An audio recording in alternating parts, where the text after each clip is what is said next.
Hello friends, thank you for joining us this evening. I'm your host, Zen Garcia. Your partnership with Sacred Word Publishing goes further than the publishing of ancient manuscripts and weekly video content. You also make a huge impact across the earth in orphanages in Myanmar, India, Uganda, and Kenya. Your support is crucial for the development of the ecclesia of real truth seekers. We thank you for joining us in hosting Secrets Revealed, Momentary Zen, the Digital Readers Club, Ask Me Anything series, and other shows that have helped lead so many to the truth of salvation. Become even more involved, please visit patreon.com/sacredwordpublishing, where you can partake in exclusive, interactive, patron-only content and help us continue shining the light of love looking for an in this answer it dark doesn't have. See? Even your brain knows you're screwed. God is filled with adrenaline right now, whether you know it or not. Your heart's beating fast. It's getting a little harder to breathe. The neurobiological system is telling it to run, but your knees are too weak to move. Fear is not real. The only place that fear can exist is in our thoughts of the future. It is a product of our imagination, causing us to fear things that do not at present and may not ever exist. That is near insanity. Do not misunderstand me. Danger is very real, but fear is a choice. We are all telling ourselves a story.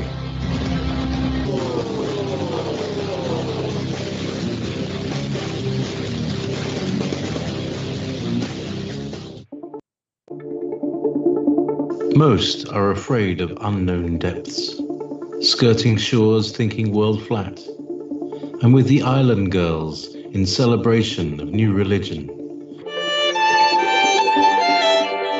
Nobody led me or said this way. I sailed alone on makeshift raft with wind as companion.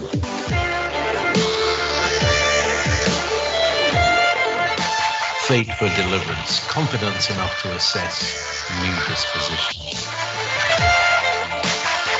Seekers of lost paradise may seem fools to those who never sought the other world.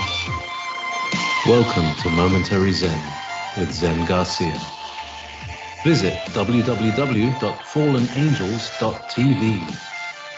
You're listening to Revolution Radio. Well, welcome everyone to another Ask Me Anything monthly session with researcher, speaker, and author Gary Wayne. This is your host, Lisa George. We've received a bunch of questions during last month's show and afterwards too through email that Gary will be answering today. If you have a question for Gary, please join the live chat on YouTube and put it in all caps so that we can see them. I'll be watching the chat, and if you can put it in all capital letters, that'll just ensure that I can make sure I take note of your question, and then I'll be writing those down, and then I'll be presenting those in next month. So we have these Ask Me Anythings here on Zen Garcia channel the first Wednesday of every month. So if you do have questions and you don't make it into the live chat, you can always send an email to sacredwordpublishingllc@gmail.com. And I'll be able to get your questions and to organize them and get them to Gary before next month's session. And we just thank you so much to our awesome moderators. I see Tammy in the chat, Brick's in there, anybody else who comes on in. We just appreciate all of you for participating with us. And just wanted to say, hey, Brother Gary, how are you doing? And if you could please share any updates and contact information with our listeners. Yeah, so happy to be back with everybody tonight. And just before I go further, hopefully I'm coming through clear. I had to do a quick reboot and upgrading of Chrome because it wasn't working properly. So hopefully I'm coming through clear. Yeah, I can hear you just fine. If you guys in the chat, can you guys hear Gary? Please drop a note if you can or cannot. Thanks, Gary. Yeah, no worries. So yeah, so not a lot that's new. but there is a convention and a conference that will hopefully be going forward at the end of October in Dallas that I've accepted to go. So just waiting for confirmations that that's still going to be all forward. And I know Zen's going to be there as well. So very much looking forward to the conference that Jeremiah Skiba will be putting on, and Jake Grant, and should be a good one. And that's about the only thing really new on the list. I'm still hoping Sacred Word has a conference that's going to be going next year. But if not, I'll be going to as many as possible. But they are difficult to run, and they're difficult to make any money on and not lose a lot of money on. So everything has to be right for it. So, but that's the only thing that I would say is sort of critically new for me in terms of my appearances. Other than that, just out there promoting book 2 and trying to do as many shows as I can. Awesome. Yeah, I've listened to a bunch of your other shows on different channels, and the information is just like, it just seems to be never ending. Like the questions people give and the hosts that have you on their channels, Gary, it just seems amazing. And your answers to these questions are always just so mind-blowing. I think that's what everybody's a little bit addicted to, your books and your information. And because it just is, there's always more questions, it seems like. Is that what you're finding? There always are. Yes. And the thirst, I think, is growing for more than the superficial information that's been put out there for so long. And people, I think, are tired of people who aren't able to provide, the answers to the questions that they have. And it's not that you can know everything, but we ought to be able to provide enough context and veracity as to just opposed to speculation. Anybody can speculate, and it all depends on how good of an imagination you have and how entertaining those speculations might be. But I think more and more Christians are looking for those hard answers, and they're not getting them in the churches because they've not been taught any of this. So I think it's growing, and I think that's why people are looking and supporting people on shows in terms of watching those shows as to the people who are going to provide an answer, whether or not you necessarily 100% agree with them or not, because nobody ever agrees with anybody 100% on anything. But it's the sort of directional aspect and connecting of dots that will help them better understand, prophecy, prehistory, why we're here, and everything in between. Yeah, and along those same lines, Gary, I'm diving into your book, of course, as usual. Finally, on the last section here, I just finished The Elect in the Time of Jacob's Trouble, chapter 80. I am on chapter 81, The Antichrist, Beast of Empires. But I think it's really amazing just to me because I don't know if you know this, but my husband, he's a seminary trained pastor. He's got like 3 master's degrees and equivalent of a doctorate. Wow. And Wow. So extremely indoctrinated. That's not always a good thing to have that many degrees behind your name.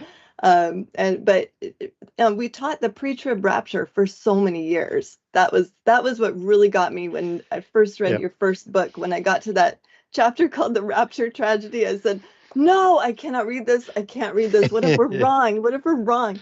And then, it becomes so much more obvious when you present all the information that was just a huge farce, like it kind of like crafted by the Jesuits, from what I gather.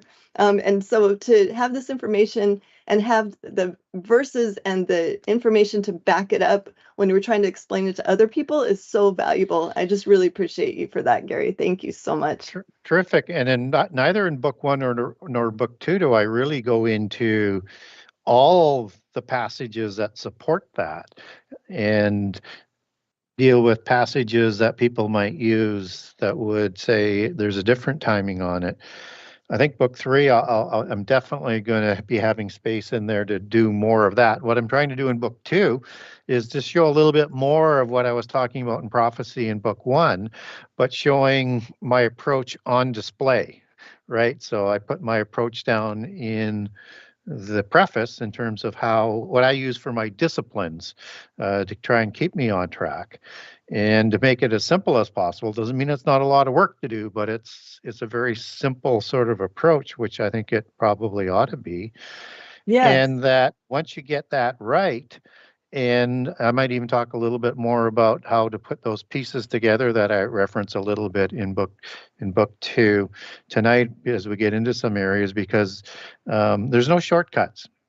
But there is a way you can get an overview and you can start building that picture. And that's really what people need to start doing. But if you don't start with the right premise, which I want to let Scripture tell me how things should come out, as opposed to some preconceived agenda orientated result, which most of the eschatologies are, and that you have to have a template.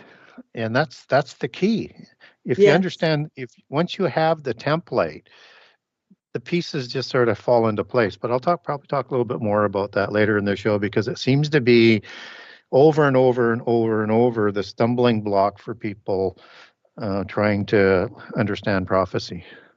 Yeah, and I think that's by design. I mean, just to have it so across the board with the major seminaries, I'm thinking of like Dallas Theological Seminary, teaching all of this stuff and giving the wrong template.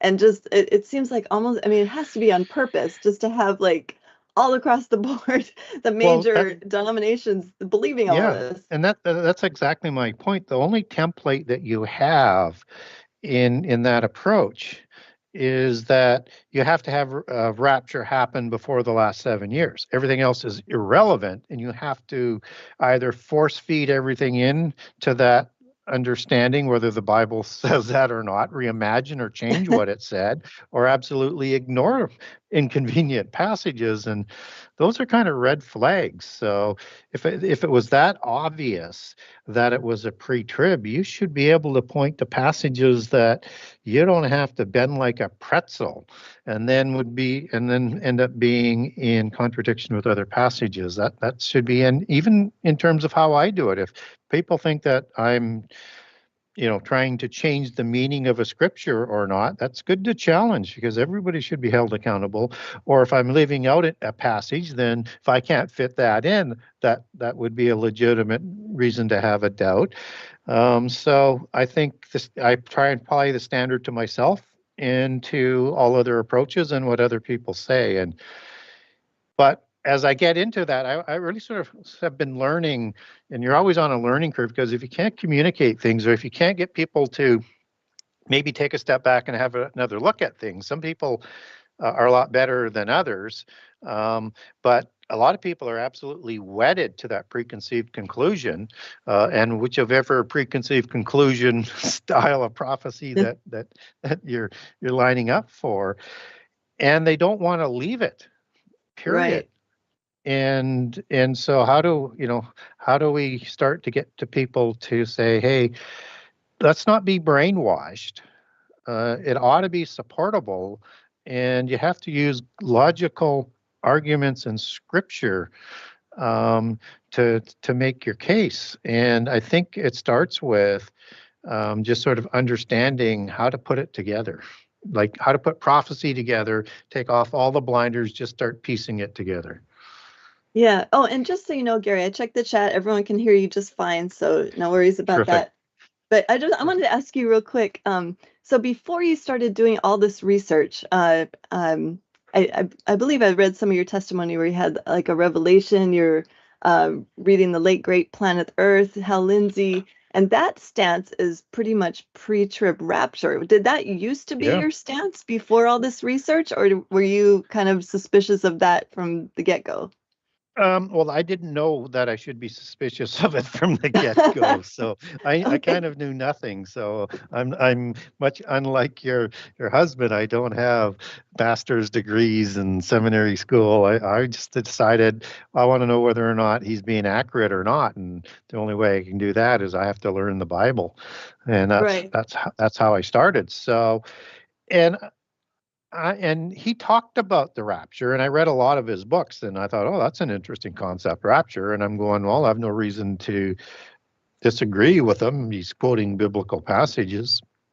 Mhm. But there, when I saw the difference between his books on the rapture and Late Great Planet Earth and the other books is there's more force feeding that went into the rapture book. But I didn't know that till well down the road. So until I started to say, well, that's funny. That passage doesn't fit with a pre-trib rapture. That one doesn't fit. That one doesn't fit.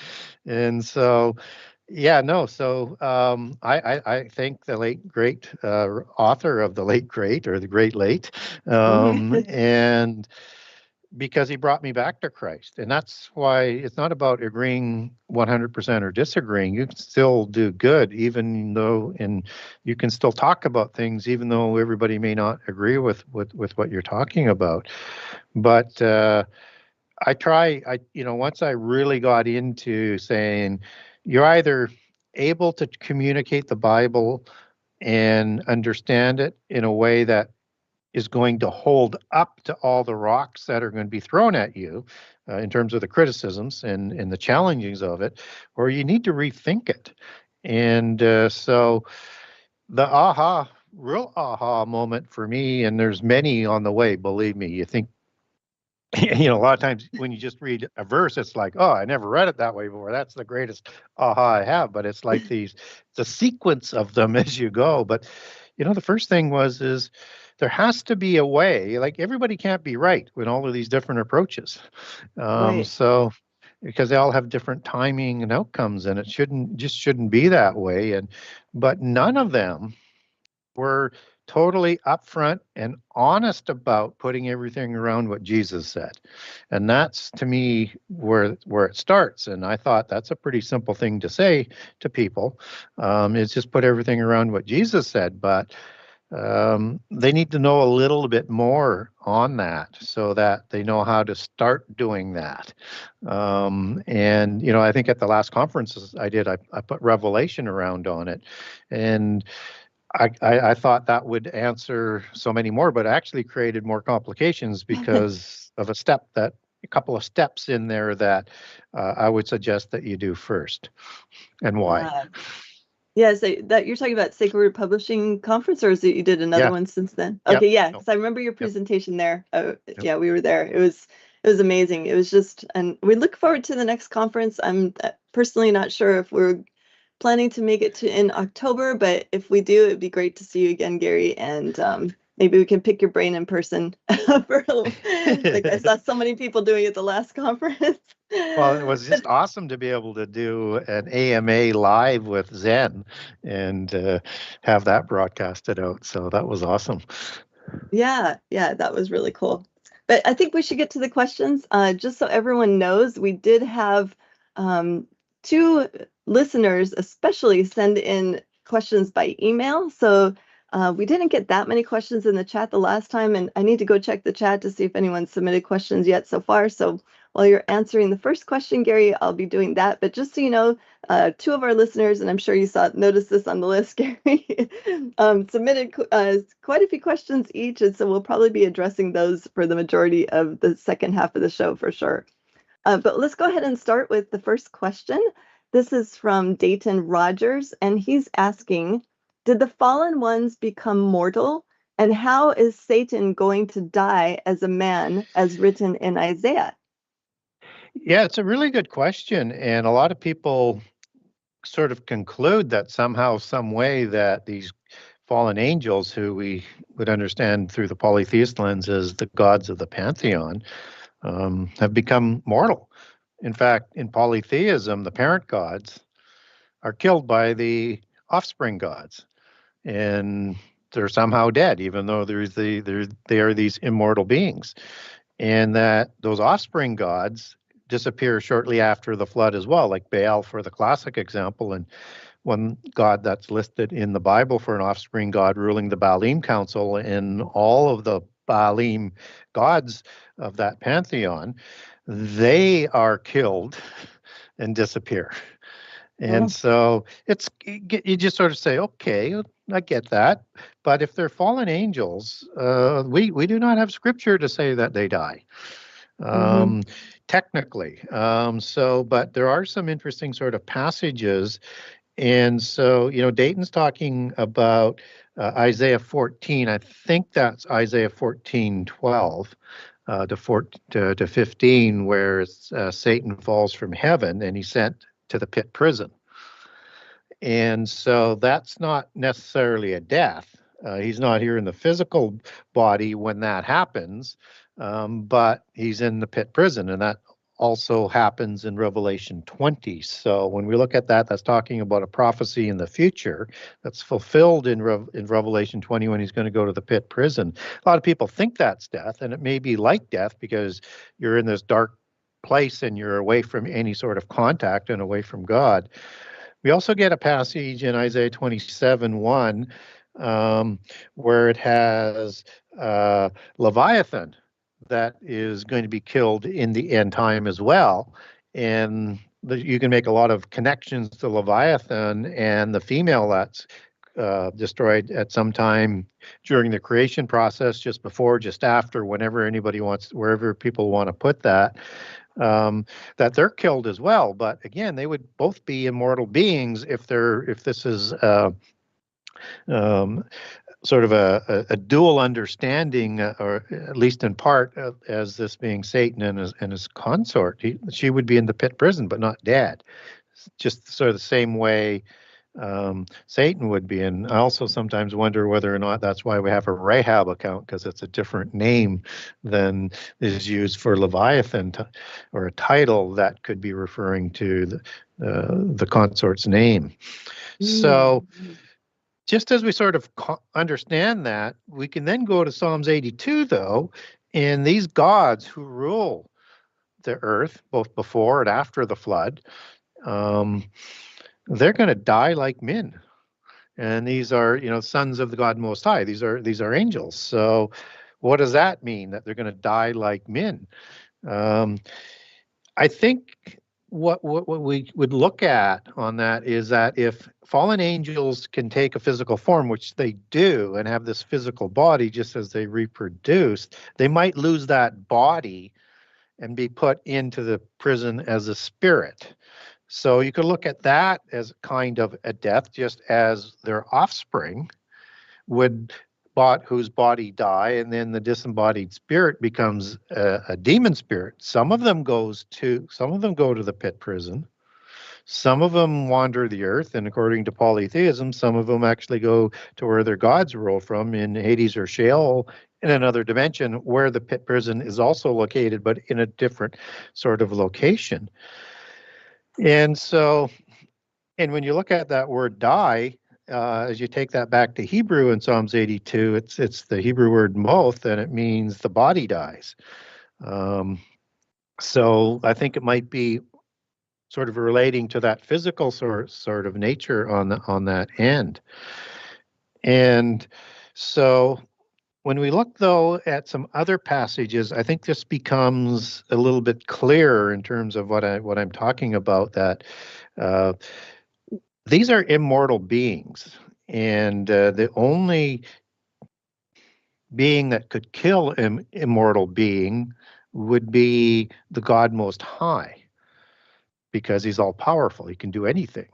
And he created them. We're not told how biblically. It's interesting, in the Qur'an, it talks about them being created by the smokeless fire, and they're going to be thrown into the lake of fire, but to be there forever by the inferences of the passages and the understanding of the passages. So they may be going back to where they were created, but now it's for punishment. And it's in the spirit form that they would be there.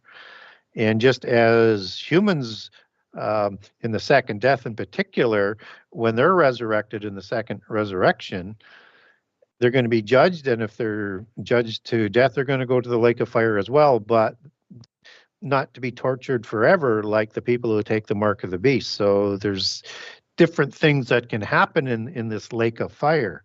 So now this starts to make some sense out of 1 Peter 3 and Ephesians 4:8. So in 1 Peter 3:19, when Jesus was in his quickened spirit state after his body died and went to sleep, And before he resurrected on the Sunday, he went to the pit prison and he spoke to the spirits that were locked into those prisons, into the pit prison. And in Ephesians 4:8, you have him leading out these spirit captives, and they're going to be paraded. And if people really want to get into it, it's a great exhortation and a great narrative to learn is go to Psalm 68. And that's where that term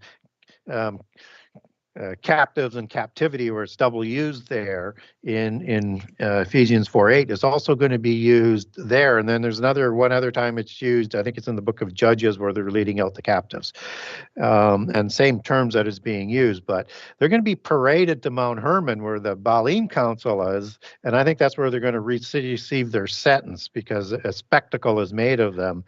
And there's a couple other New Testament passages. I won't go into it, but just a great thing to go in and to learn more about how this whole world works. So they're clearly spirit beings there. So, and they're in prison. So that seems to be a death. And then the lake of fire would be like the permanent sort of death and removal of them, even though they're immortal beings. So yeah, we want to be careful with that. It does say they're going to die like men, but when we die, our bodies die.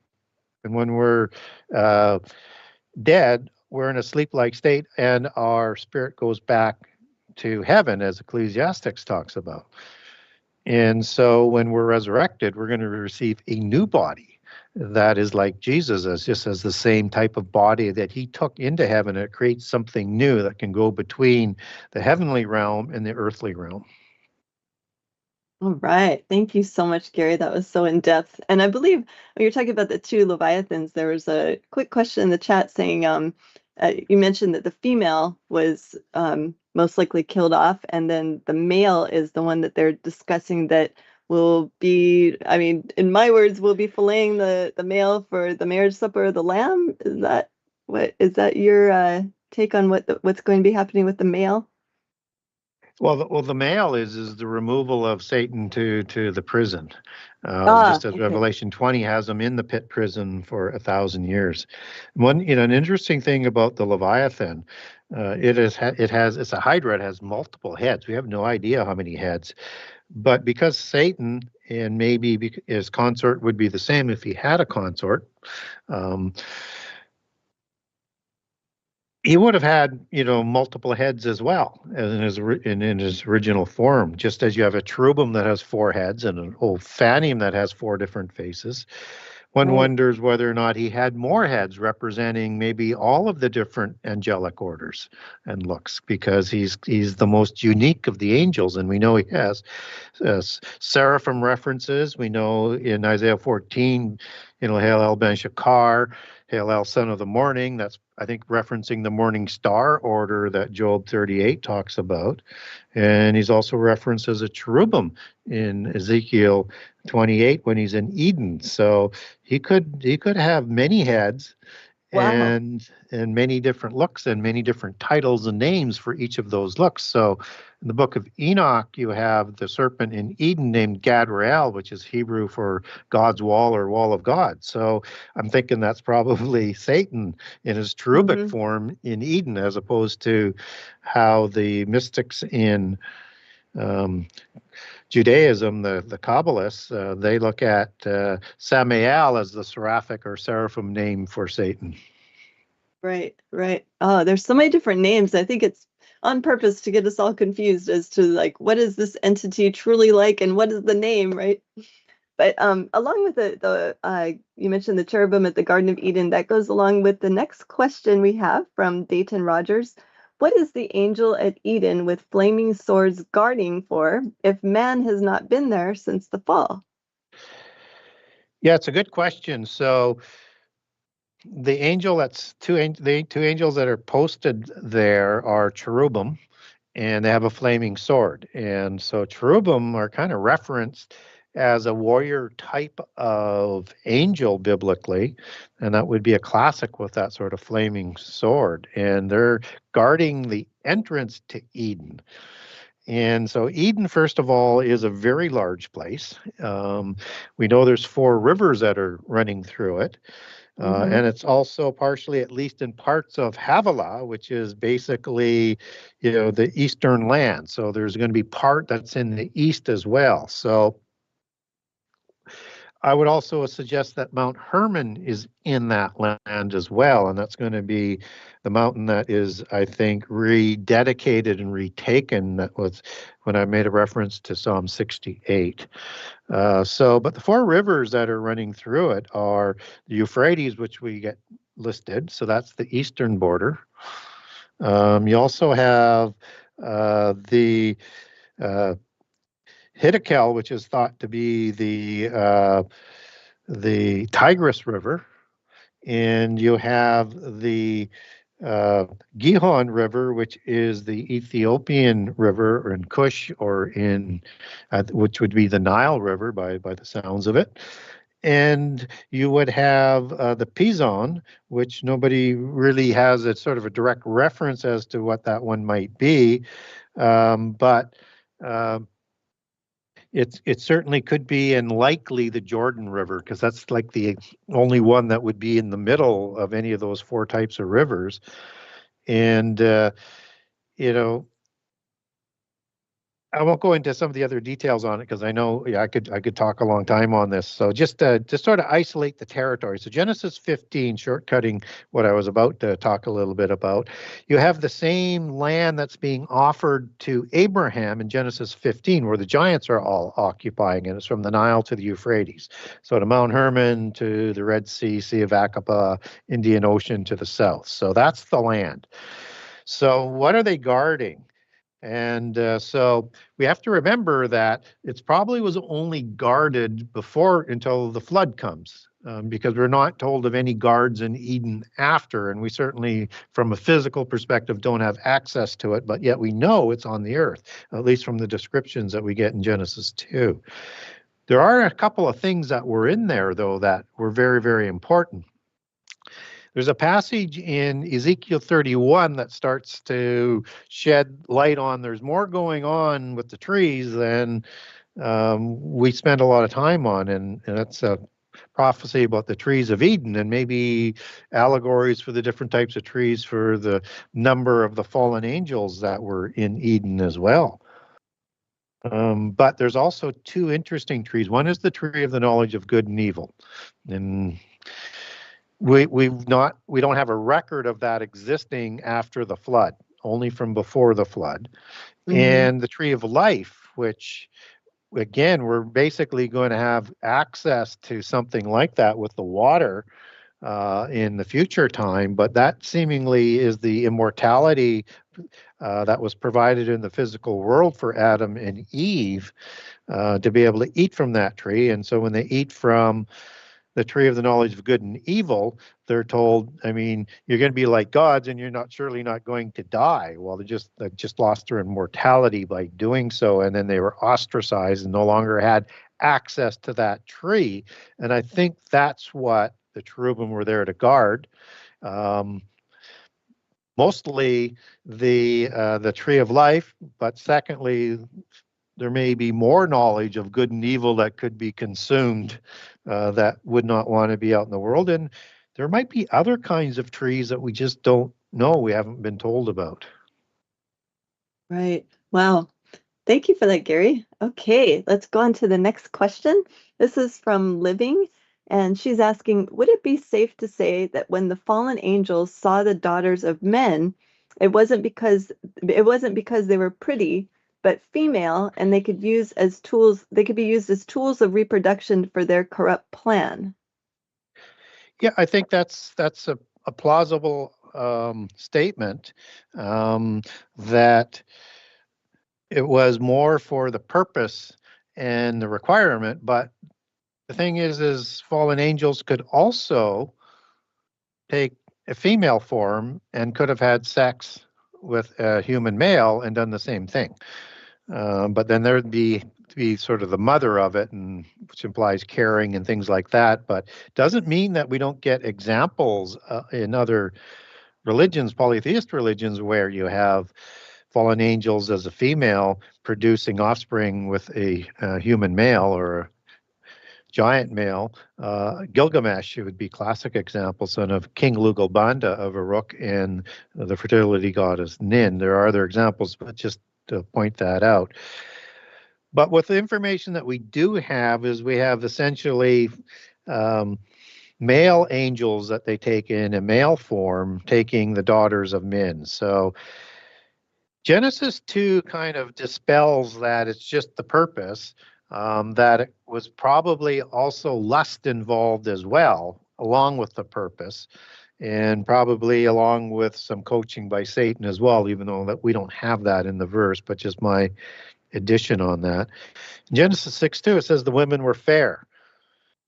And, as you understand that in Hebrew, it means to be beautiful, pleasant, almost sort of glorious, and is used as a description of beautiful for certainly offspring of the fallen angels throughout the Old Testament. And even David's son that he has with Makkah, who is a Gesherim giant, female.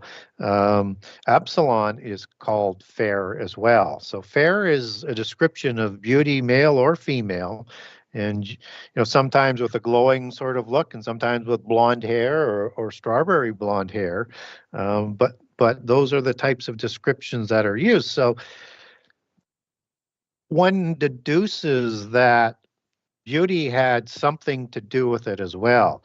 And then we get another really interesting passage in the New Testament in 1 Corinthians 11:11, where it's discussing men and women, and that women are to have a sign of authority for their head and or hair, as you might infer that, because of angels. So then you're going, whoa, maybe it's the beautiful hair that did it.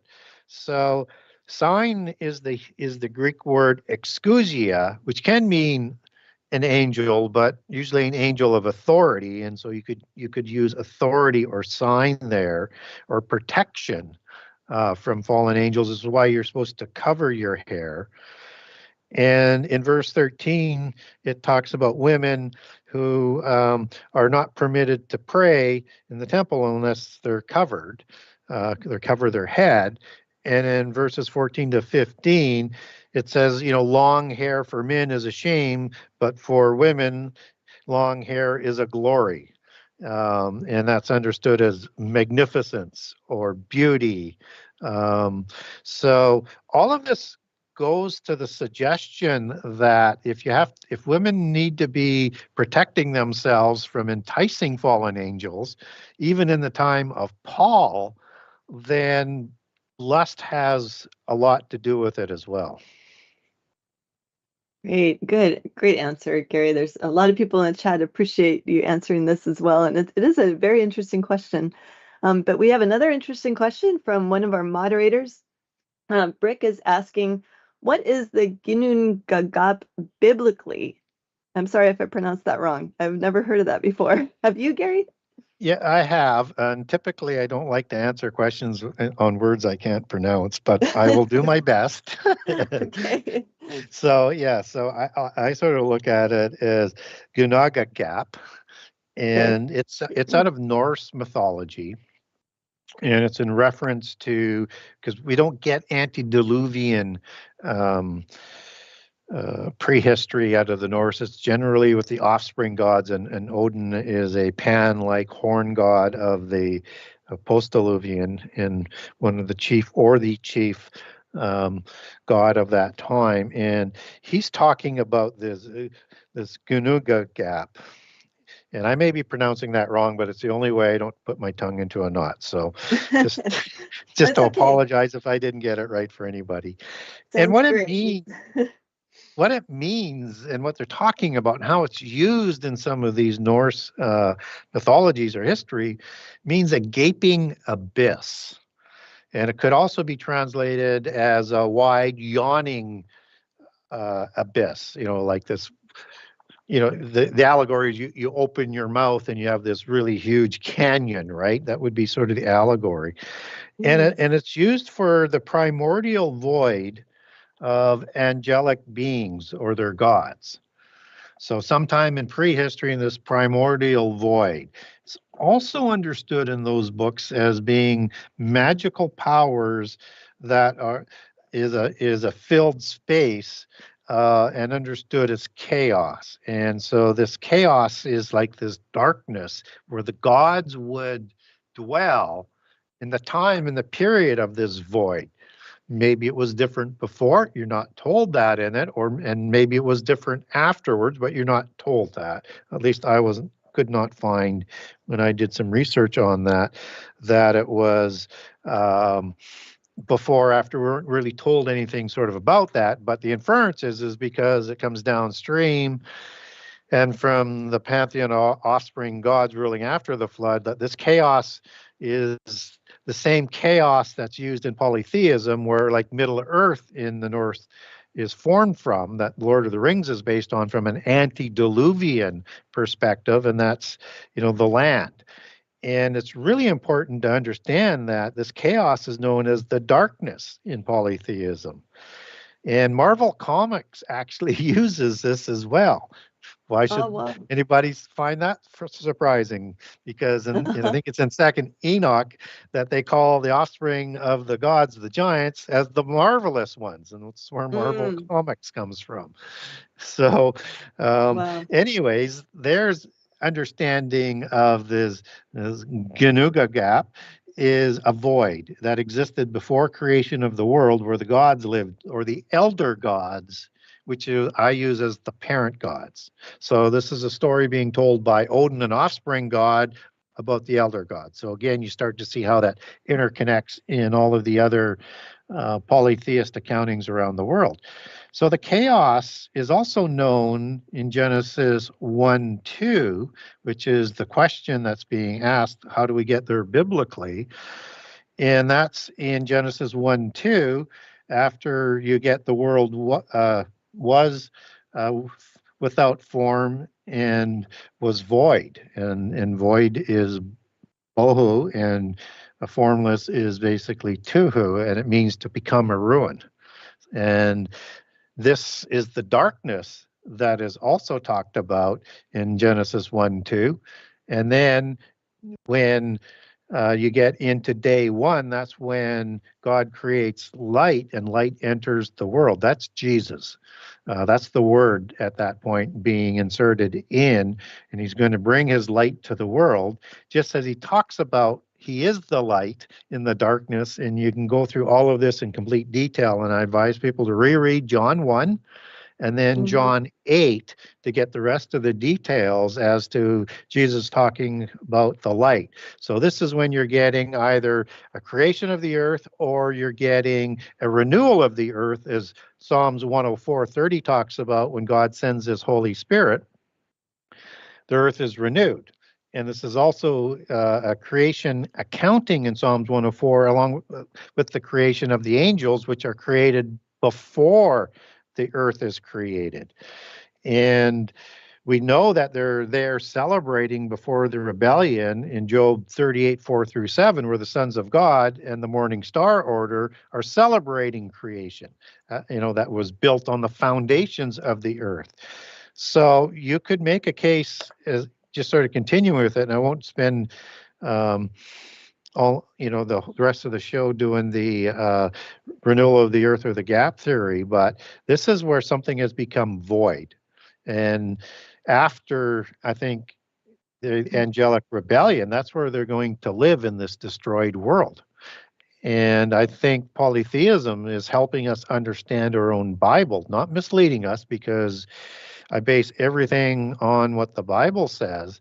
And that's why Jesus comes back in as the light, and then you get the 6 days of the renewal of the earth to put life back on it. All right. Great answer. I was super curious when I saw this question, because I had never heard of that before, but thank you again for tying it in biblically as well, Gary. That was great. We we could start with the next series of questions. These are all from one of your listeners, and I believe one of the moderators for your Facebook page group, Gary Daniel Sullivan. His first question for you is, when the stars, the angels, fall in Revelation 6, will they walk amongst us? And this is actually, there's several questions. Is this an alien invasion? Will they take human wives? Will they bring a religion, the worship of themselves?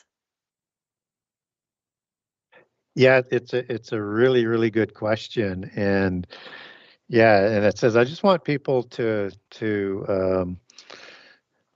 hear this as it's in the passage, because it becomes important. So in Revelation 6:13, it says, and the stars of heaven fell unto the earth, even as a fig tree casteth her untimely figs when she is shaken of a mighty wind. Very important words in there. And you could define this as two ways. And I think it might even be both. So when we look at the stars falling from the earth, I mean, you could look at that as some sort of destruction, right? Because right after that, it says the heaven departed as a scroll when it rolled together. And the rulers see this kind of destruction immediately after that, and they're going to hide in caves or underground protection, whether it's shelters or cities or whatever, that they think it's the day of the Lord. It's so bad. So you could certainly understand it as destruction, and I have no qualms whatsoever with that kind of translation. And we know there's going to be 25% destruction of the whole earth. But you could also define stars as angels falling, because throughout the Bible, both New and Old Testaments, angels are described as stars, and they're going to be involved in the end time. So there's an interesting scenario here that may be representing both or one or the other, and we'll have to kind of wait and see how it plays out. But it's interesting that they're falling like figs, as untimely figs by a mighty wind. So what the heck does that mean? What's that allegory that is providing other than just some powerful poetic words? Well, it does have meaning in that this fig tree is shaken by a mighty wind. And that's understood as a tempest wind or a whirlwind, and also understood as the four cardinal winds, as you take it back in Greek to its original word. And so four cardinal winds, understanding of four winds is very, very important, because in the Old Testament we get the four winds of prophecy. And the four winds of prophecy stir up the beast empires in Daniel 7. The four winds of prophecy are going to be helping in the Exodus to gather the exiles in the second half. You also have the four winds on the riders that are talked about in Revelation 6. And what's interesting is they use the pronouns there as otos. It goes back to a similar pronounced word as the source word, which means a baffling wind. And a wind and a spirit and an angel can be described as the same thing. So when we take that back to ruach as spirit in the Old Testament, it can mean a wind. And if we look at the companion passage for Revelation 6 with the four chariots and the riders, these four spirits, as they're called in Zechariah 6, come from the presence of God. Wow. And they go throughout the earth, just as these four riders come from the presence of God. And so these are the four presences. And in book 2, again, it's really interesting stuff. We don't have time to go through all of it, but I make a case that the four presents are the four winds of prophecy in book 2, and that these are the four riders. These aren't demons. These are sent from God, right? From the throne of God. Demons wouldn't be there. These wouldn't be fallen angels. So, and then when you open up into Revelation 7, what are we introduced to?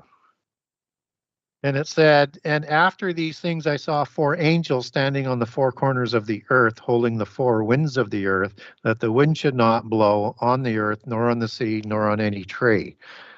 And I think there's a relationship there.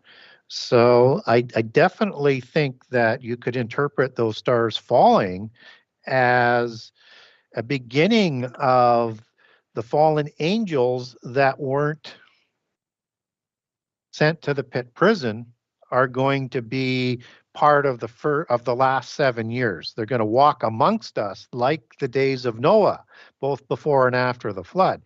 But we will not see the balance of those angels, the worst of the angels and the ones who violated the laws of creation and the worst of the demons until Revelation 9 with the trumpets, when they're released, and Abaddon Apollyon leads those ones out. So I think we might be seeing a series of stars, and I think we want to be a little bit open that there could be a dual meaning here. Wow, that's great. And I love you give all these references. I'm taking notes and writing furiously as you're talking, Gary, so I can look up all these references as well. And the 4 winds of prophecy, that really piqued my attention here. So I'm going to definitely look into more of that. But we can go on to the next question. We have about 6 minutes until break. So this is also from Daniel Sullivan. And he's asking, are the kings of the earth of Revelation 6 the 10 kings of Babylon? Yeah, I think they are. And one of the things the Bible does in prophecy is it works in patterns, and it uses similar words and meanings, which is why it sort of first got me onto stars and wind in the last question. So these 10 kings are part of the book of Daniel that are going to rule in the end time in Daniel 2 and 7. And also, we get these same 10 kings that are talked about in Revelation 12, 13, and 17 for the end time empire, from the beast of empires. Now we have kings in Revelation 6 that are being talked about. And these are also included with other nobility, with the kings of the earth, the great men, which goes back to Megastrones, which is a Greek word that basically is a complete description of a giant of whatever statue or human, or however it's to be used, rich men and chief captains and mighty men. And so we have a group of beings here that are being described, and these are the 10 kings, I think, that we would want to be consistent with, and the rest are the bloodline nobility. I would put it that way. They'd be like the oligarchs. They would be like the generals. They would be like the religious leaders. And Babylon is going to grow rich, but so are the 10 kings going to grow rich through Babylon. And in Revelation 17, the woman rides the beast. Babylon rides the beast and holds the reins over them and controls them. So we know the 10 kings are in place for the 10 king empire of the last time. We know the universal religion is going to control them and grows rich, so much so that the 10 kings are going to hand their power over to Antichrist in Revelation 17 to have them destroy the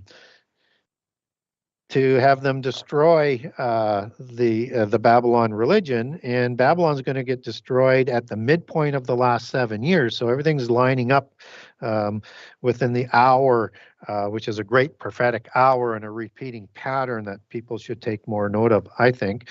I might come across that to answer that one a little bit more in detail about that hour later in the show. And in Revelation 18:9, these kings are the ones that fornicate with Babylon. So yeah, I think that's distinctly a reference that you should take by matching Daniel up with what Jesus is talking about for the template and with what Revelation is talking about.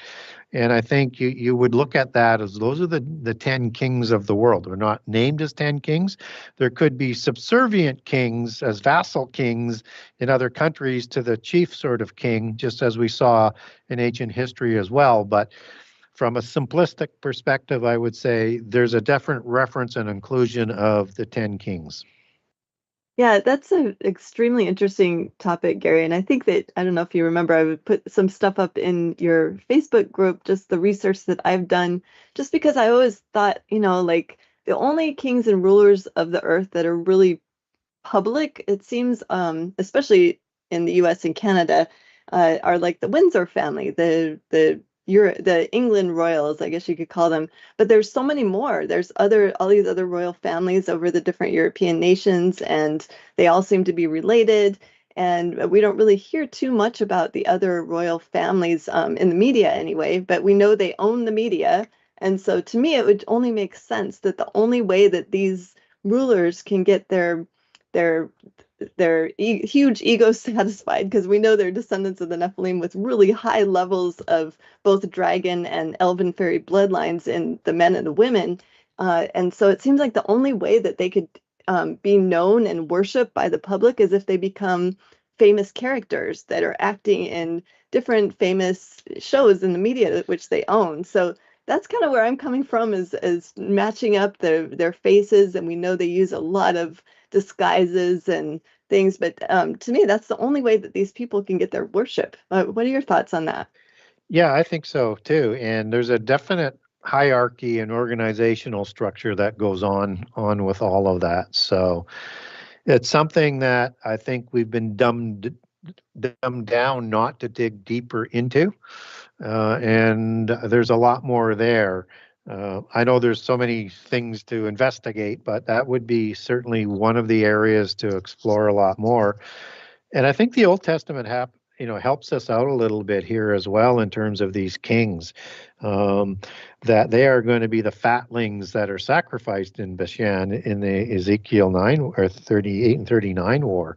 And the bulls of Bashan can mean the gods of the pantheon, just as the gods were called bulls, and in the Ugaritic text, all the Baalim are called bulls, and their offspring were called bulls.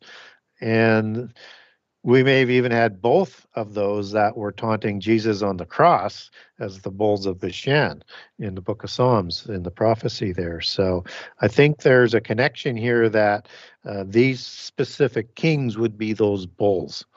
It's right. It's just different language that we're getting for describing of these same kings in the Old Testament. Thank you so much for that, Gary. We're at break, everybody, so go get something to drink, something to eat, and we'll see you in a few minutes. Shalom.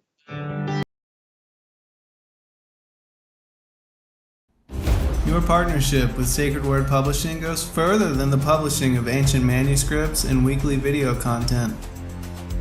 You also make a huge impact across the earth in orphanages in Myanmar, India, Uganda, and Kenya. Your support is crucial for the development of the ecclesia of real truth seekers. We thank you for joining us in hosting Secrets Revealed, Momentary Zen, the Digital Readers Club, Ask Me Anything series, and other shows that have helped lead so many to the truth of salvation. To become even more involved, please visit patreon.com/sacredwordpublishing, where you can partake in exclusive, interactive, patron-only content and help us continue shining the light of love in this darkened world.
When Justin and I found out we were having a little girl, we named her Eliana and started dreaming of what life would be like with her, where we would take her, what we would teach her, and of course, what we would read to her. One day we walked around a bookstore looking for books we might want for her and found nothing. So we started brainstorming what exactly we would want. Even from a young age, we wanted her to know and understand the heart of God and hidden truths that are in ancient biblical manuscripts like the Book of Enoch, and the idea of the Prophecy for Children series was born. Justin got hard to work and praise Yah released the Prophecy for Children series. We are grateful for the support and amazing feedback from others who have been wanting the same for their children. With our newest addition to the family, Ezra, we also added Enoch's Judgment of the Giants to this prophecy series. We're excited to keep writing books for our children to share with our truth-seeking family. To order these books today, please check out sacredwordpublishing.com/collections/children's-store.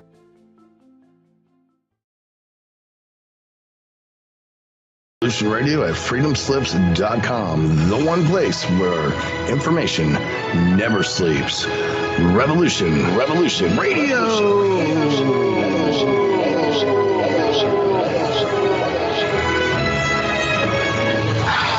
right, let's show them what we got now.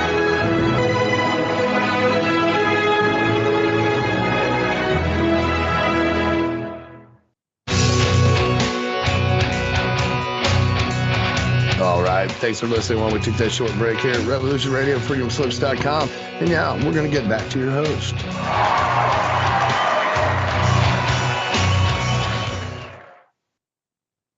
Shalom and welcome back, everyone. I'm here with author and public speaker and our friend Gary Wayne, who's done so much research. He's published some really amazing books. If you haven't checked out his work, you need to go to his website. And Gary, I'm going to have you give that in just a minute. The Genesis 6 Conspiracy, Book 1 and Book 2.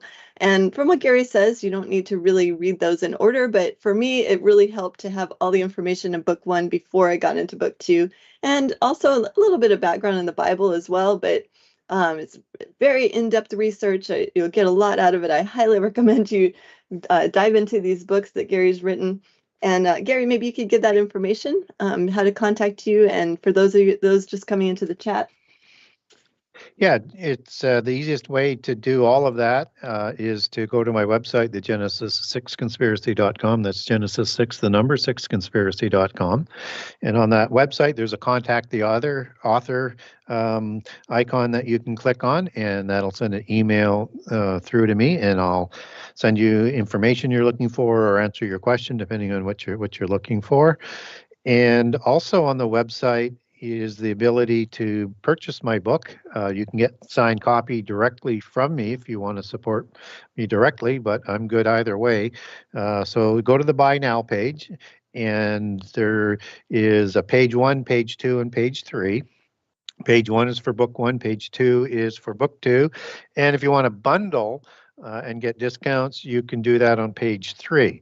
And on each of the pages, there are discounts for buying more than one of that book, but there's ability to bundle on it now. And there's a US page, there's a Canadian page, and then there's an international page. So you live in Canada, that's where you go to buy. US, that's where you go to buy. Anywhere else in the world, you just go to the international page. And so I also have a generous excerpt of each of the chapters of book 1 and book 2. That'll give you a good flavor for the book, but I think just looking at the table of contents is probably going to grab your interest. Oh, definitely, for sure. Thank you for that, Gary. Again, this is Lisa George, your host. I noticed again, Zen Garcia was in the chat earlier, so you guys want to say hi to Zen. He's also listening to us as well, and just look forward to hearing the answers to these next questions. If you do have a question for Gary, and please put it in the live stream chat on YouTube on Zen Garcia channel, and I'll be looking for those. If you could put it in all capital letters, that'll really help. And I've been writing down the questions to present to Gary for next month's AMA, but we have a bunch of more questions here to get through, Gary. And if we don't make it through all these questions this time, we'll definitely ask them again, or ask the ones that are remaining for next month's Ask Me Anything. So we'll continue on. Another question from Daniel Sullivan. He's asking, does Babylon have her own end times wrath before the wrath of the devil and before the wrath of God? Another good question by Daniel. So what I'm going to do just before I get into this, and it'll make things easier for people to follow, is the way I approach prophecy, and it's again, it's not a lot of work, but it just makes the process so simple, is that I use Matthew 24 for my template. And there are additional details in Mark 13 and Luke 17 and Luke 21. So all I do is I just sort of add on those additional details onto the Matthew template. So for example, you would have extra details like when the sign comes, and in Matthew, the angels are going to go out and collect the elect from the four corners of the earth.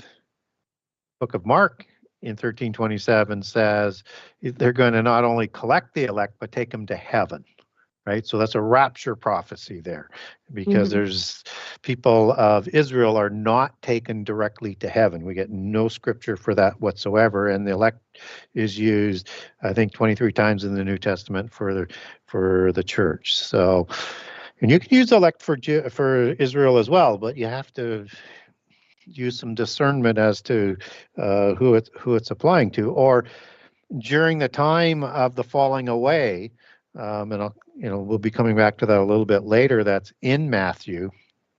In Mark and Luke, you're going to have the Holy Spirit talk through the saints that are being put into tribulation and being killed. And so that adds to more information and shows you that the Holy Spirit is still there after the start of the last 7 years. And the next thing I do is, and I won't give as many details on why I do this, but I just wanted to sort of underline, get the extra details from the other gospel accounts in there, Mark and Luke. Jesus says to go read Daniel when he's talking at the midpoint of the last 7 years, and the abomination, and he's referencing Daniel directly. So the next step that you want to do is you want to start with Daniel 2, 7, 8, 9, 11, and 12. Put those around the template that Jesus provided. And even just doing that mentally, you got to process now. Then I go to Revelation. And then I would put Revelation over top of that template as well.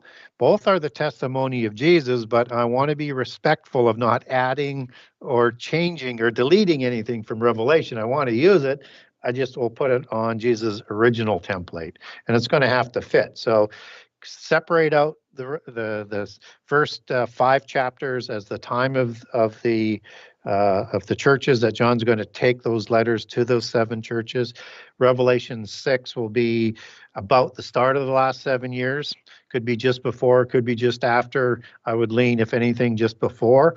And the 10 kings are going to be in position at that place. So when we were talking about those kings earlier, it starts to make some sense that 10 king empire is in place with Babylon.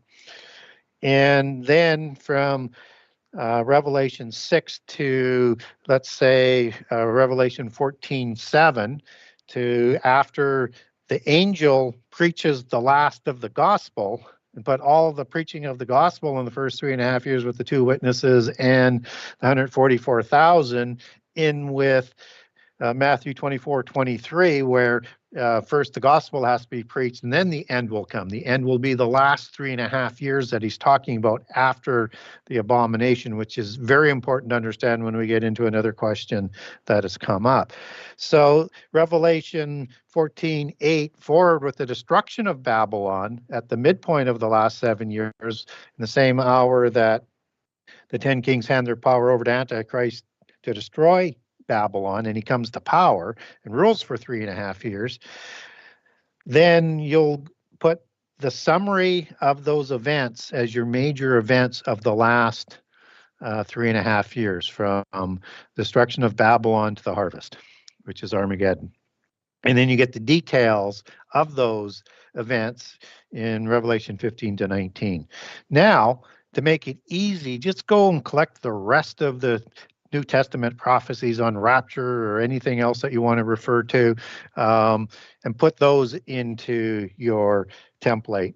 Now you're at a point where you've got everything you need between Daniel's accounting. And if you haven't read Daniel 11 from about verse 20 forward, you're getting the last 7 years with detailed events, just as Jesus is providing you detailed events on both sides of the abomination. Daniel does the same thing, and Daniel 11 gives you those major events along with the other passages, but that one is really detailed.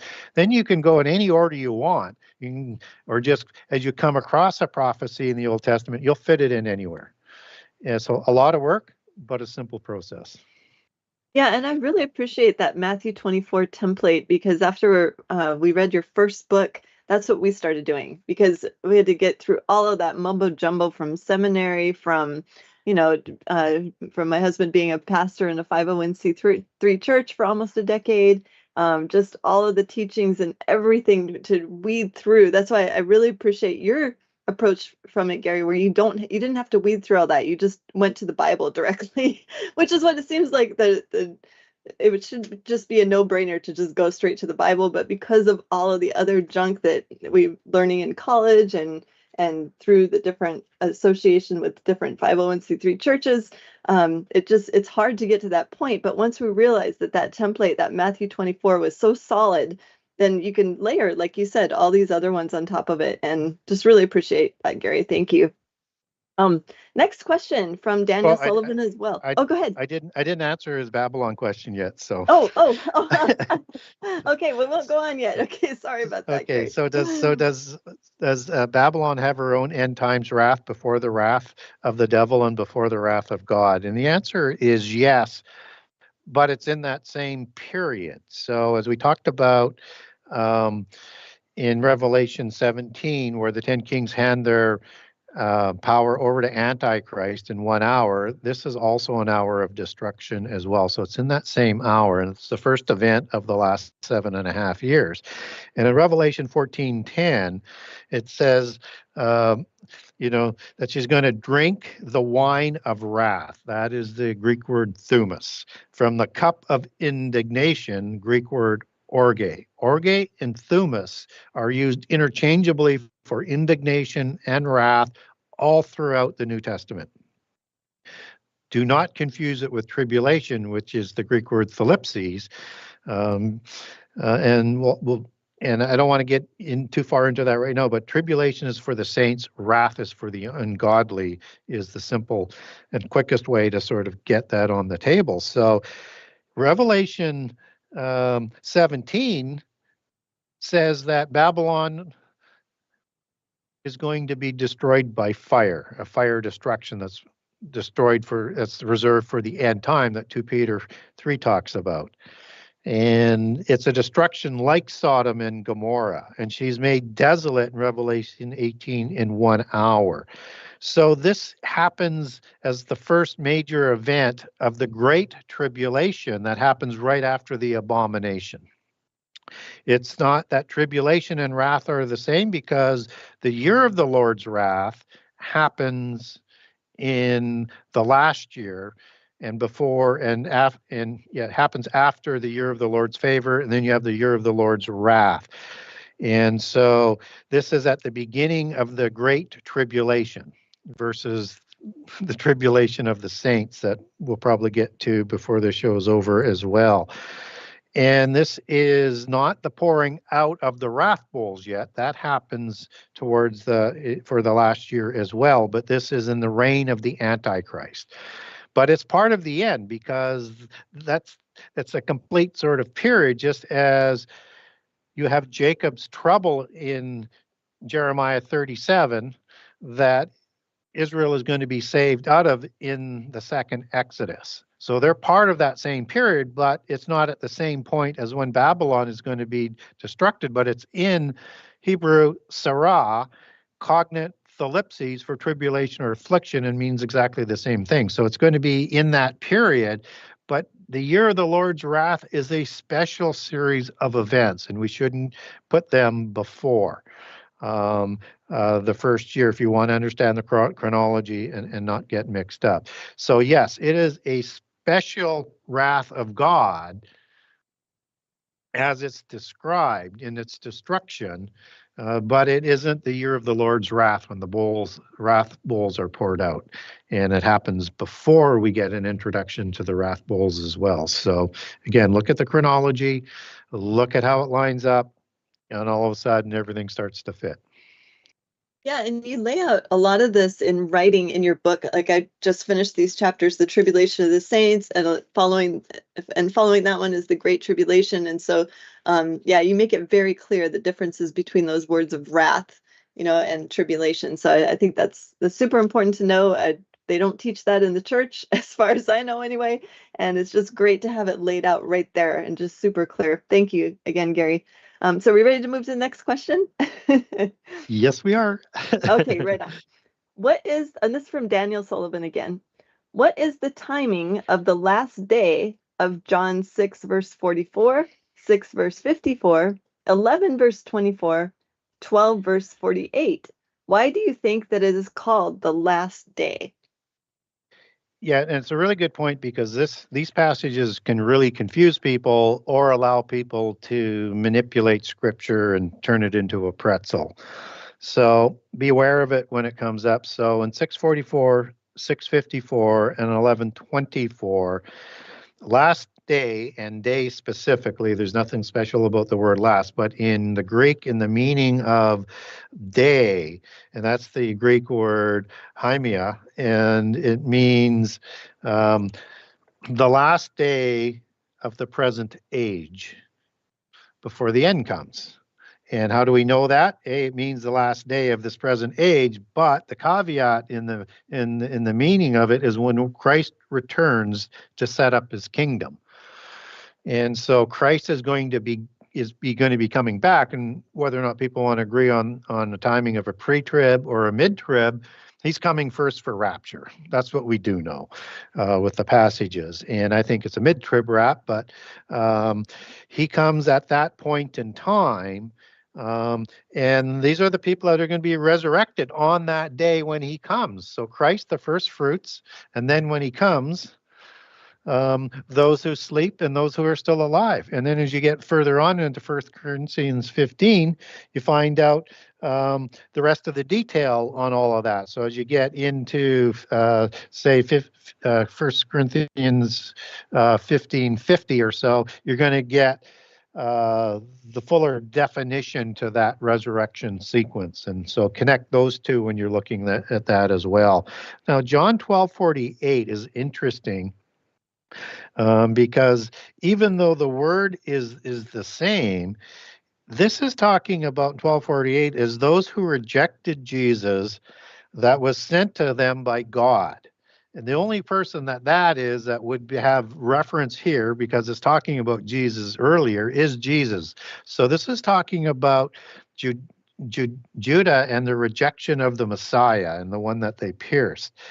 And what it's talking about then is that Jesus will come to judge them on the last day as well. So understand the same time frame. But if we look at in Luke 17, where it says, I think it's 22 and 26 in Luke 17, is the days of the Son of Man that people are going to long for.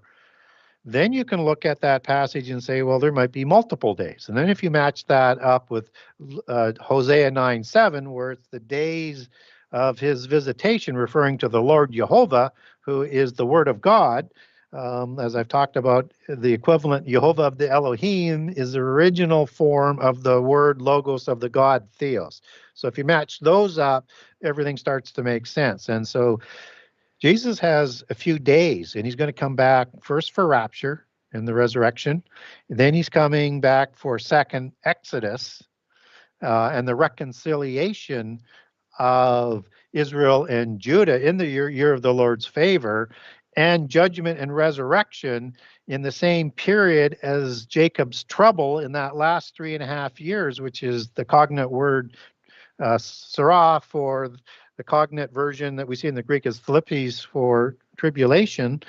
And that's the same word as in Daniel 12:1 for the resurrection and judgment of Daniel's people. And again, that is the end. That's the 3.5-year period. And Jesus clearly says the gospel is going to be preached, and then the end will come, and then you get the abomination, and then you get the great tribulation in Matthew 24:21. All of a sudden, it starts to make perfect sense. There's another tribulation we're going to see before and after, but I don't want to get into that one at this point in time. So look for Ezekiel 37 as that resurrection with the dry bones, and it's also attached to the second Exodus. So again, everything starts to make sense, but the trouble is the translations aren't as full as they ought to be, and we're not taught what the meaning of the last day is here. I mean, you can have last day as it's used in the epistles of John, that goes back to the Greek word hora, not to Haimea. And from a strictly English perspective, it's very confusing, right? And I get that. But if we understood that multiple antichrists were kind of going to come in the last days within that hour, now you can match that up with that hour that is talking about just after the abomination with multiple antichrists. It just fits perfectly. But unfortunately, sometimes you got to go deeper into the original language because we don't have a full enough translation. Right, I agree. Yes, thank you so much for clarifying that, Gary. Next question is from Daniel Sullivan again. He's asking, how does one counter folks who use Revelation 11, verse 8, to claim that Jerusalem is the great city of end times Babylon? Well, I would suggest first that Jerusalem is not destroyed. And that's where and that's where Jesus is going to reign from. It all, it's surrounded by armies 2 times. It'll probably receive some destruction, but it's not destroyed like Sodom and Gomorrah. Babylon is. So that's the first thing, just to give people sort of a 30,000-foot sort of perspective on how you can just quickly grasp onto something that might help. And so Babylon is destroyed in Revelation 14:8 after the angel preaches in 14:7. And so that's the last of the preaching of the gospel, and then the end comes. And Babylon is part of that end time that we just talked about, the last 3.5 years to Great Tribulation. So in Matthew 24:13, if I said 23 before, it's Matthew 24:13 where the gospel has to be preached first. So now let's look at some of the details. So in 11:8 that Daniel is talking about, Daniel Sullivan, not the book of Daniel, Jerusalem is the city of Sodom and Egypt, and the city where Jesus is crucified. So it's an allegory for Jerusalem. Right. This is the same city where the 2 witnesses are going to prophesy for the first 3.5 years. Babylon is destroyed after the first 3.5 years. And the 2 witnesses are prophesying in Jerusalem, not in whatever city you want to put Babylon in, and unless you place it as Jerusalem. But again, Jerusalem's not destroyed, Babylon is, so it can't be the same city. In 11:1, Judah, well, in Daniel 9:27, the southern kingdom are going to sacrifice for the first 3.5 years, and then the abomination, the midpoint of the last 7 years, and Antichrist stops that after permitting it after 3.5 years. And so Judah is sacrificing, and that's a really sort of important thing. So if they're sacrificing, they're probably not going to be as considered the city of Sodom in Egypt at that time, because they're sacrificing to the God Most High. In 11:2, you have this city that's going to be trampled by the Gentiles for 3.5 years afterwards, because there's only 3.5 years left.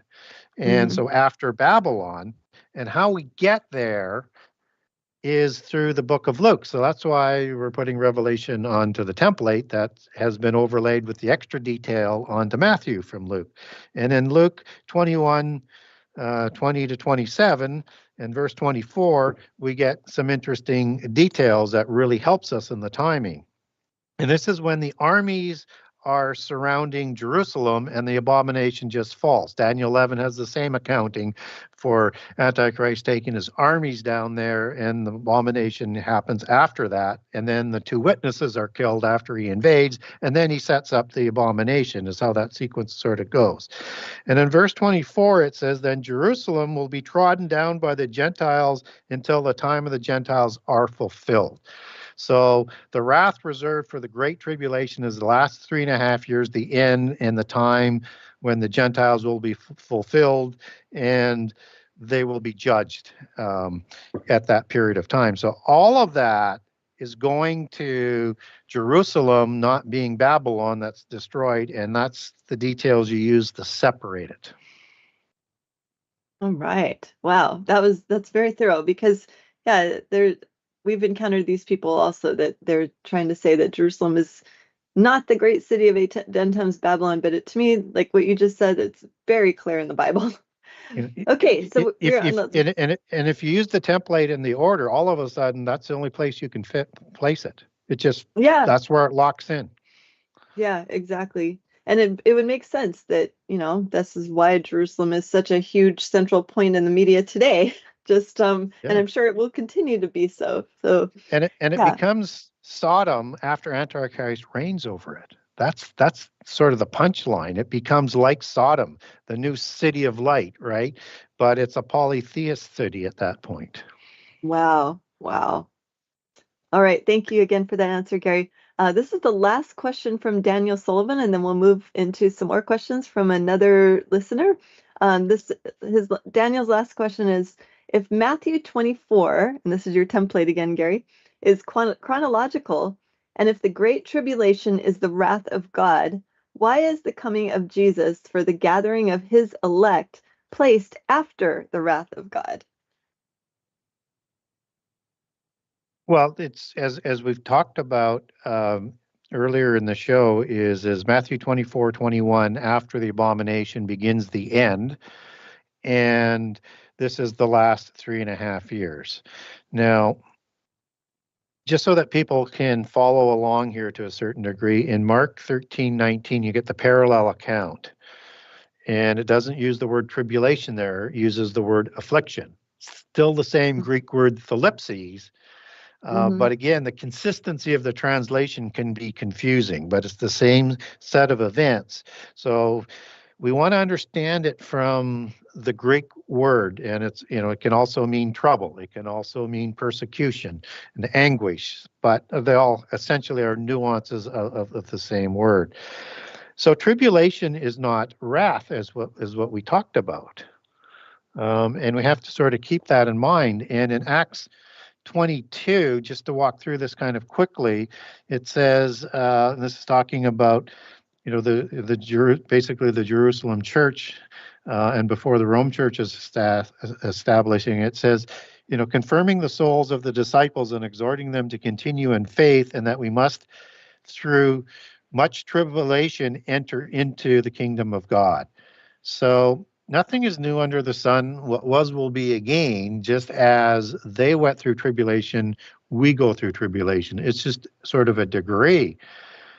And Paul in Romans 5:3 and Romans 8:35 to 39, he added that tribulation included persecution, famine, peril, the sword, as sheep for slaughter, and levied upon us by the world rulers. So this is the world leaders giving us tribulation. And it's not the wrath of God. right? It's coming from the world leaders. And so we're encouraged not to let those tribulations separate us from Jesus. And in 2 Thessalonians 2:1, it says, God will repay those in the end time who level tribulation against Christians. And so this will happen in the end time at Armageddon and the wrath of God when that happens. And those who do evil to both the Gentiles and to Israel, that's the wrath of God. That's the consequences, recompense for the suffering the saints and Israel sees from them. And it's actually used as that word in the Old Testament and the New Testament. And in 2 Thessalonians 1:6, it's translated with God to recompense tribulation that have troubled you. And in the Old Testament, you'll get a couple of passages that will refer to the year of the Lord's favor also as the year of reconciliation and recompense. So again, just as you see the consistency of the language that is going to be talking about. And so I won't deliver that part anymore, but understand that tribulation is different than wrath, and that the year of the Lord's wrath happens in the Great Tribulation in the last 3.5 years. So once we start to understand that, we know that the Great Tribulation, the Great Affliction, is going to begin with Judeans fleeing from Jerusalem and the abomination. So a lot of this is going to be more fitting when it's talking about this great tribulation to the time of Jacob's trouble, trouble being the cognate word for tribulation in Hebrew with the Hebrew word sarah. And so rapture will occur shortly thereafter the start of the last 3.5 years, so shortly into the last 3.5 years. And now when you get into the time of the next tribulation, that's going to happen, I think, in verse 29, it's going to say that after the I'm trying to bring up the language. I think it's Matthew 24:29 says, and after this tribulation, and now you got to decide which tribulation is it talking about in terms of when does rapture happen based on it follows the sending of the angels to collect the elect to heaven. So you go now back to Matthew 24, 6-7. In the birth pangs, and following that, and as you get into verse 9, they're going to deliver us up to be afflicted. That's the Greek word thalipsis. Should probably be translated either as tribulation there, just as affliction in Mark 13:19 should be translated for the same event as the Great Tribulation, or they should have used two different translations for the two different tribulations. But this is the tribulation where they're going to kill us, and we're going to be handed over to all nations for Jesus' sake, just like those ones in Revelation 7 are going to die for the testimony of Jesus and come out of the tribulation. This is the tribulation of the saints, not the tribulation of the world that's not seen since the beginning of time. Different language, different timing. So when we look at what's going to happen is that the saints are going to be offended, as it's used in verse 10 in Matthew 24. And that basically is the Greek word scandalizio, which means falling away or apostasy. So now if you overlay 2 Thessalonians 2 on that the falling away has to happen or the apostasy has to happen before Jesus comes and before Antichrist comes, now you have a frame of reference as to which tribulation is being referred to in Matthew 24:29. So it is actually referring to the tribulation in the first half with the affliction where it shows it in Matthew 24:9. And that this is the tribulation that the rapture will happen after that. So that tribulation is for the saints of the church. Using tribulation in Matthew 24:21 technically isn't correct, but that tribulation is to apply to Israel as part of the saints that are going to be reconciled for the bride in time of the supper of the Lamb. And so that tribulation would apply to them as well. And also those who are going to have to earn their immortality through the fire of the wrath of the last 3.5 years, the ones who are going to be killed and beheaded for not taking the mark of the beast or worshiping Antichrist. And they have their resurrection as shown in Revelation 20, and they're going to reign with Christ. So the language does not help us here. I grant everybody that. But if we understand the difference between trouble, tribulation, wrath, we start to make some sense. And if we look at the template and that all the prophecy can't be in conflict, it has to make sense. So the only way you could have the tribulation of the saints would be you have to apply that to the first half, because this is a church prophecy, because Israel isn't taken to heaven. Only the elect of the saints are taken to heaven in rapture. And Israel and Judah are around in the last 3.5 years as they go through their reconciliation, and they will suffer their tribulation as well. That tribulation period leads to the year of the Lord's wrath. So I know it's complicated, but it does make it quite simple if you just look at there's tribulation for the saints and there's wrath for the ungodly, and then it starts to make sense. Yeah, you mentioned that 2 Thessalonians 2 passage, and that's one of the major ones that the churches I've gone to anyway use to back up and trying to say that falling away is the pre-trib rapture. I don't know if you've heard that before, but they love to use that passage in accordance with the Revelation passage you quoted as well, and using that Greek word apostasy, or, just say, well, that's the falling away, and people are going to be gone, and they're going to be lifted up and taken away before all the tribulation. And it's just, they're just so misinformed. And I appreciate your information as usual, Gary. Thank you. So we will move on to the next question. This is from a listener who's in the chat right now, Isaiah Chavez.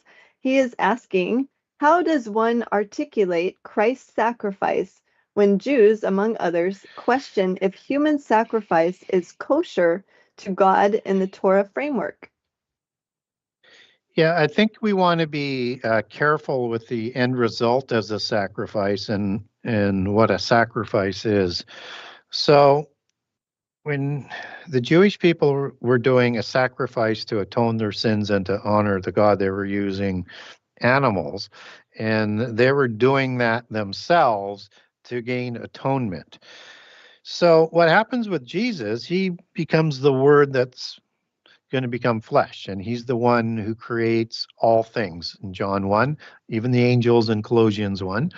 And he's the only one that could atone for the whole world, but he's not here to want to be sacrificed. If Judea of the southern kingdom doesn't reject their Messiah, we have a whole different set of events that are going to play out. And that there'll be reconciliation, just as when they do accept Jesus as their Messiah and as the one that they pierced in the end time, they're going to be reconciled back into the bride. So it's not that there is an official sacrifice that is done in an official ritual for atonement, but Jesus came into this world without sin. He did not sin in a completely corrupted world. He's the only one. He's the only one, based on that and his credentials, that his blood could actually atone for all the sins of the world except the sins against the Holy Spirit. Mm-hmm. And so he is falsely accused and he's murdered. He is totally innocent. Yeah. This was an execution. But yes. the result of it is that execution is inversely and used in God's favor as a sacrifice but the world had a choice not to do it. Right, exactly. And either way, we would have reconciliations, resurrections, and moving on into eternity, because God is greater than free choice. And either way, it was going to work. But we have to deal in this world through the curses of the Holy Covenant versus the blessings of the Holy Covenant. That's just part of that whole understanding of it. And so we could have gone on from the blessings of the covenant from that time forward, which would have been a lot better history looking back, but we get there nonetheless. Right. Yeah. Thank you so much, Gary. It's so important to be reminded of that the world did have a choice. I mean, okay, next question from Isaiah Chavez. How do you feel about the depiction of Enoch becoming Metatron? If immortal beings can come in human form, is it far-fetched that the opposite is also true? Yeah, I think it is far-fetched. It's an interesting argument for sure. And third Enoch, I would start off right off the top and saying it is a very much a polytheist doctrine. It may have a relevance to first Enoch, but it's either been corrupted so badly it's not reliable. Interesting, but not reliable. Has some intersections. The other option is it could be, if it's not fully corrupted, then it is perhaps a book that was originally sponsored by Enoch the Evil, or Enoch son of Cain. But this understanding of being able to be transformed into not just being an angel, but an equivalent to the Son of God in third Enoch is just something that gets beyond just saying, well, why can't a human transcend themselves into be an angel? Now, we don't have any scripture that you can actually have that happen. And the only way a mortal being, even though our spirit comes from heaven, can be transformed into a being like angels, even though we have human fathers, is through the adoption process of the resurrection. That's the only path where we will be like angels and actually raised above angels, because we're adopted by Jesus, who started a little lower in the flesh as angels, but was raised higher. So will we be, with the same bodies. That's the only way. So it's an interesting argument, but it's not a reliable source. And it is suggesting something we have no ability to verify that is possible. In fact, I would suggest by the information we're provided, it is saying that is not possible. And that's why we haven't seen it. Mm-hmm.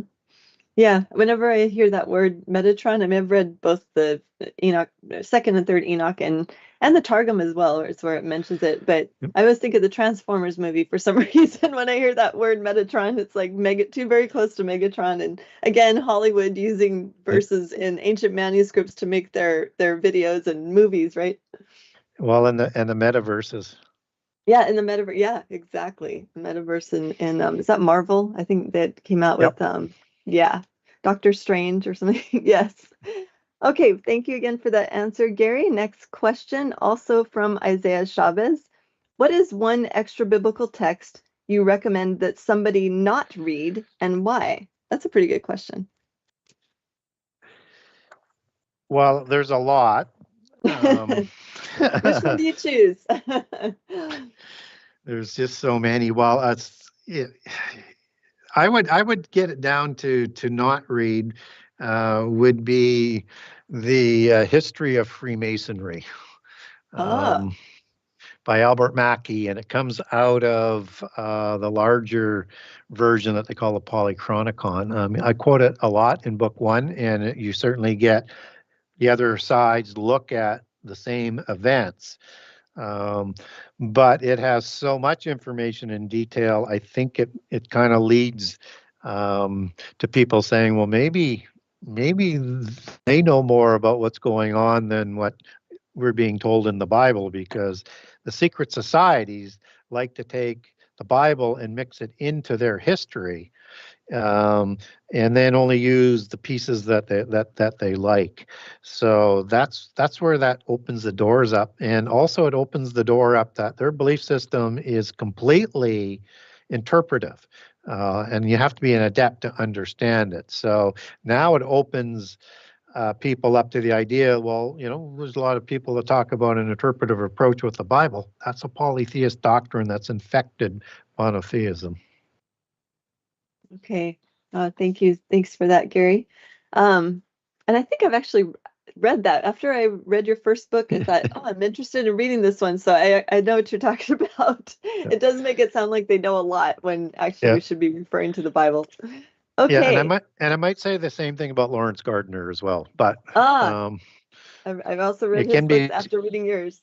they can be seductive, and I use that word exactly as how it should be. We have to be concerned with seducing spirits, and you need to have your armor of guard on if you're going down into some of that. Definitely. Type of literature. I also got one.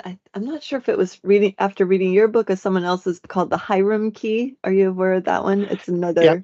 Yeah. Yeah. That's by Another Knight one and of Lomas, I think. Yeah, I do have that one. I think that's what you quote that in your first book, and I think that's what, because I got a bunch of books after reading yours. I wanted to read more, from the resources you're quoting, and so I have this whole like I don't know if you want to call it a pagan library or something, a section in my library for those particular books that I don't look at too much anymore, and I definitely pray up before I read anything in there. Yeah, Okay. It's not that they're not interesting. It's just that you have to be ready to read that kind of stuff if you're going down that road. So Right, exactly. Okay, next question also from Isaiah Chavez. He's saying, have you heard of documentary theory? If so, please articulate your thoughts on it. I think what is being referred to here is sort of the secular parsing of how the Old Testament comes together. In that source, there's usually 4 or 5 sources or authors to the Old Testament. And they get into kind of the linguist aspects of how they're making those kinds of associations. And I kind of think that there's a bit of accuracy to it that is expanded to try and have doubt created within Christianity. And so I don't like how they utilize some of the things that make a little bit of sense. So when you look at it, they basically have a Yahist and an Elohist, and as 2 of the breakdowns of how they look at the dating and the writing.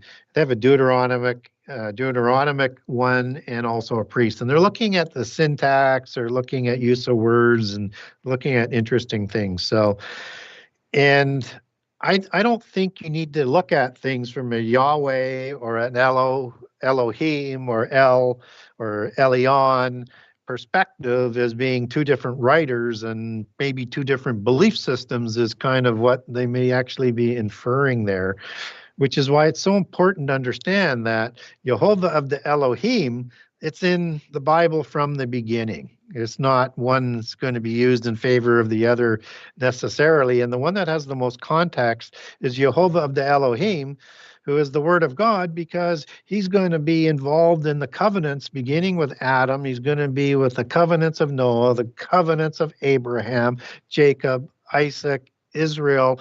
During the Exodus, he is going to be intimately involved as the one who's coming as the Messiah. So I think we should look at the Torah as one writer for sure, because that is given to Moses. So Genesis, Leviticus, Deuteronomy, Numbers, and Exodus. I don't know how you get there with trying to parse that into 2 different authors, or maybe even 3 as they look at Deuteronomy.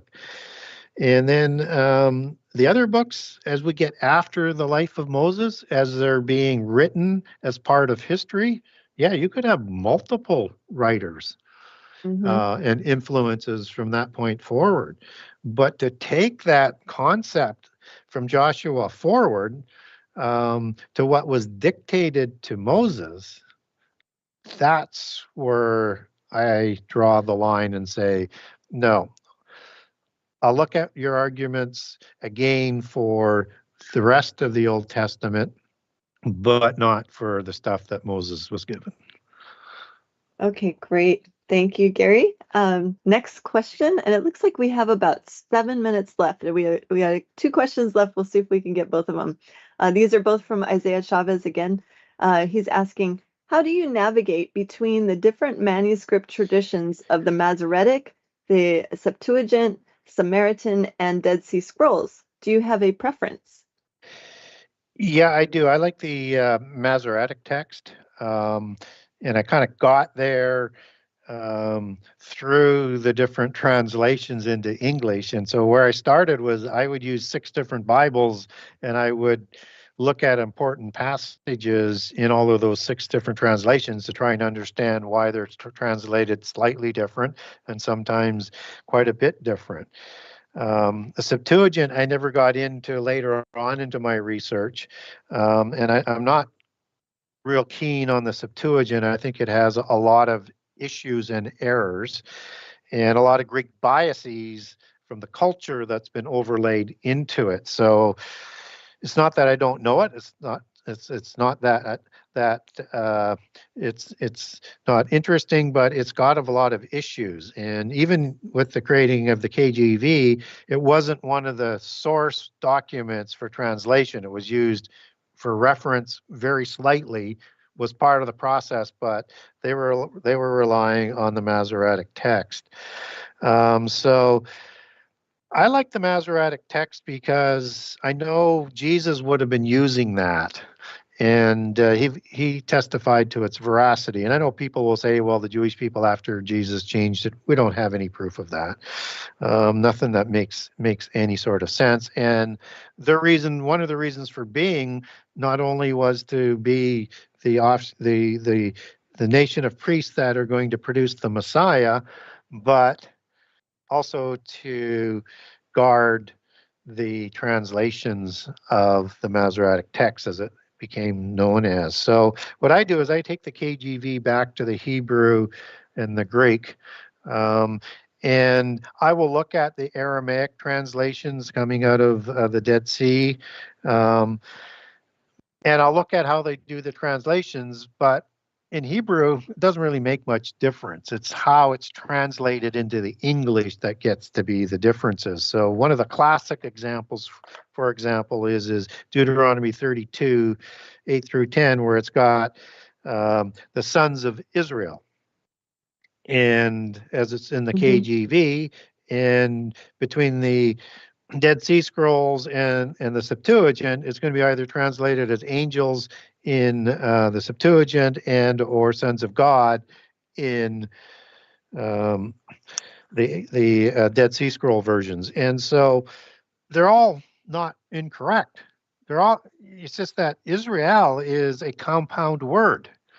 So you have Sarah and El, and it means either princes of God or rulers of God. So now if you look at the sons of the rulers of God, these are the ones that were given the lands in the world and divvied up amongst them, the council of the gods, and everything starts to make sense. So these are angels, these are the sons of God, and Israel is a title name that's given to Israel, but it has a prophetic side to it where in the millennium you'll count the 70 nations through the sons of Israel born in Egypt in Exodus 1:5. So, but there are other things within the Septuagint that are, there's some really some things there you can't really get through the other translations. So Septuagint will stand alone on some of those. I know it's an older surviving manuscript. It's just not my preference, and I think it's got some corruptions in it.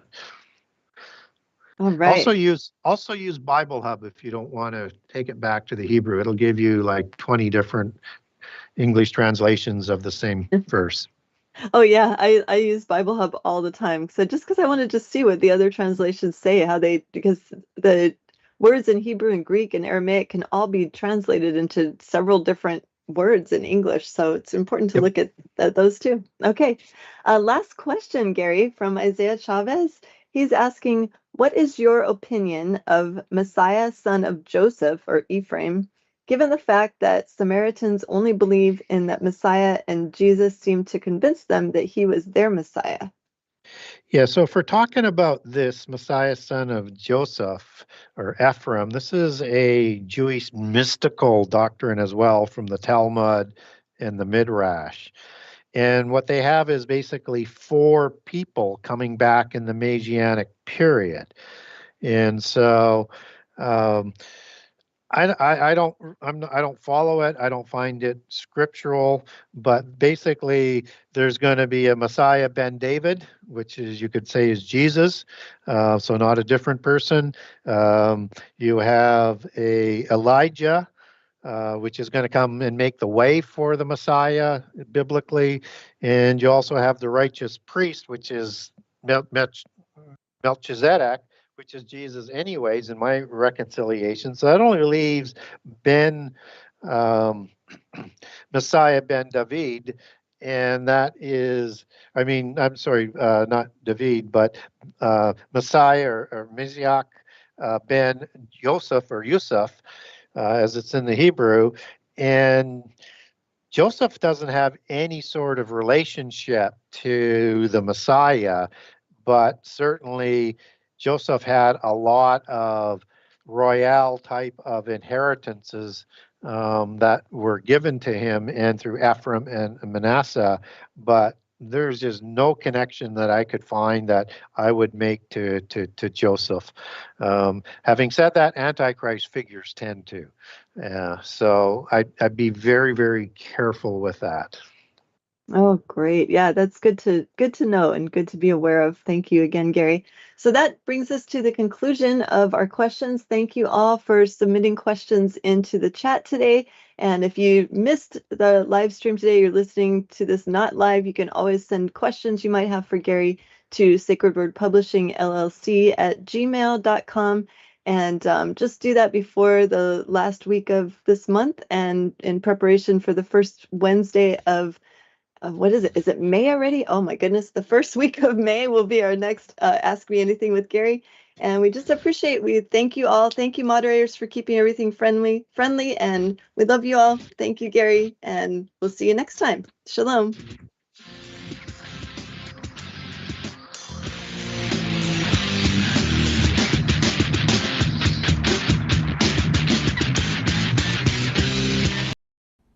Your partnership with Sacred Word Publishing goes further than the publishing of ancient manuscripts and weekly video content. You also make a huge impact across the earth in orphanages in Myanmar, India, Uganda, and Kenya. Your support is crucial for the development of the ecclesia of real truth seekers. We thank you for joining us in hosting Secrets Revealed, Momentary Zen, the Digital Readers Club, Ask Me Anything series, and other shows that have helped lead so many to the truth of salvation. To become even more involved, please visit patreon.com/Sacred Word Publishing, where you can partake in exclusive, interactive, patron-only content and help us continue shining the light of love in this darkened world.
Thank you, everybody, for joining us for this video and this broadcast. We appreciate all of you, and thank you for your patronage. Please do like and subscribe and share with your friends. God bless all of you in your seeking.